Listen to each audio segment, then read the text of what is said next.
हमारे पास zero order reaction, कैसे रिएक्शन जो कंसंट्रेशन पे डिपेंड नहीं करते, they are concentration independent, they are concentration independent. For example, you had taken like, we are having A giving you products, ठीक है, इसका जीरो ऑर्डर रिएक्शन कौन से पैटर्न्स के बिहाफ पे हमारे पास दो तरीके से हम रेट डिफरेंशियल फॉर्म में कैलकुलेट करना डिस्कस ऑलरेडी कर चुके हैं। कौन से मैथड से हमने रेट लिखा था? First one was rate of a reaction is equals to negative of change in concentration of A with respect to change in time. The other method was according to rate law expression. Rate law expression के accordingly, what is the rate of a reaction? It is equals to K concentration of the reactant.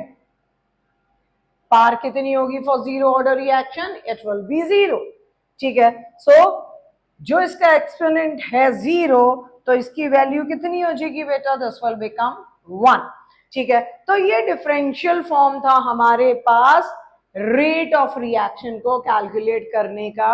अब यहीं से हम find out करेंगे कौन सा form? Integral form to calculate the rate of zero order reaction, ठीक है। Integrated rate equation for zero order reaction. Final expression जिस पे पहुंचोगे वो है final concentration is equals to initial concentration, जो कि हमेशा ही फाइनल कंसंट्रेशन से ज्यादा रहती है। शुरू में रिएक्टेंट्स की कंसंट्रेशन अच्छी खासी रहती है बेटा, माइनस के टी। यहां पे आपने इंटीग्रेटेड रेट लॉ एक्सप्रेशन का, this is the final expression, integrated rate मैंने speed expression, integrated rate expression for zero order reactions, ये हमारे पास रहेगा इस रिएक्शन के लिए, ठीक है, जिसमें स्टोइचियोमेट्री इज 1, पावर ली हमने 0। तो यहां पे हमें बेटा जी पहुंचना है सबसे पहले दिमाग में, जहां पे पहुंचना है वो फॉर्मूला दिमाग में रखा करो, सो दैट कि आपका ट्रैक जिस रास्ते के थ्रू वहां पे पहुंचोगे वो इजी हो जाता है, अगर आपको फाइनल एक्सप्रेशन याद होता है। शुरुआत यहां से होगी बेटा, अंत यहां पे होगा। So this is the final expression for your integrated rate expression, zero order reaction for this particular reaction in which one reactant is getting converted into products. Zero order reactions are such reactions which are not dependent on the concentration. कौन से factors पे ये depend करेगा? अगर concentration पे नहीं depend करता वो थोड़ी देर बात करते हैं, पहले हम इस एक्सप्रेशन को डराइव कर लेते हैं। How we will reach here is, वो ही ऊपर वाले दोनों एक्सप्रेशंस उठाएंगे जो हमने लिखे हैं for this particular reaction, A giving you products, ठीक है। इन्हीं को उठा के इक्वेट कर देंगे बेटा हम, because this is rate of reaction for this reaction, this is also rate of reaction for this particular reaction. तो इनको उठा के इक्वेट कर देंगे। What we will get from here is, that is हमारे पास negative of dA upon dt, which is rate of reaction for zero order reaction. This is also representing rate of reaction for your zero order reaction. इसमें exponent is 0, that means this will become 1. तो derive करें खुद, इतना math सभी को आता होगा बेटा। तो हमारे पास बचा concentration of A upon dt। अब dt को उधर कैरी करते हैं विद अ नेगेटिव साइन, तो क्या बनेगा बेटा जी? It will be dA is equals to minus K into dt। Let us consider the above reaction, these two reactions as equation number 1. Sorry, let us consider these equations as equation number 1. ठीक है, अब हमारे पास इनको equate करने के बाद we approach here, let us consider this equation to be equation number 2. तो equation number 2 हमारे पास जो आई जीरो ऑर्डर रिएक्शन के रेट्स को इक्वेट करने के बाद इस इक्वेशन को हमें करना है इंटीग्रेट. इंटीग्रेशन किस किस की होगी बेटा जी? कौन कौन चेंज हो रहा है? Time and concentration. ठीक है, तो कंसिडर कर लेते हैं when time is 0 at that particular time your concentration will be, let us consider A naught.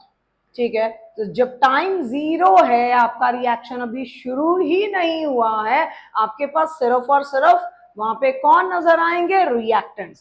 That is A naught.